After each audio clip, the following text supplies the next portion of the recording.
विचित्र अपघात। पुणे सोलापूर महामार्गावर आज तिहेरी वाहनांचा विचित्र अपघात झालाय। हा अपघात चौफुला येथील जगदंबा हॉटेल समोर आज सकाळी 8:30 वाजेच्या सुमारास झाला। या अपघातात एकाचा जागीच मृत्यू झाला तर 2 जण गंभीर जखमी झाले। मिळालेल्या माहितीनुसार पुणे सोलापूर राष्ट्रीय महामार्गावरून आयशर टेम्पो पुण्याकडून सोलापूरच्या दिशेने भरधाव वेगाने चालला होता।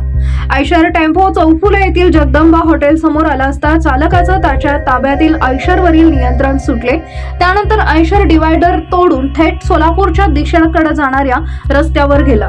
त्याचवेळी पुण्याकडून सोलापूरच्या दिशेकडे जाणाऱ्या एका ट्रकचा व आयशरचा भीषण अपघात झालाय।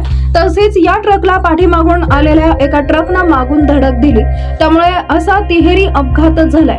दरम्यान अपघातात मृत्यू व मृत्यू झालेल्यांची नावे अद्याप समजू शकलेली नाही।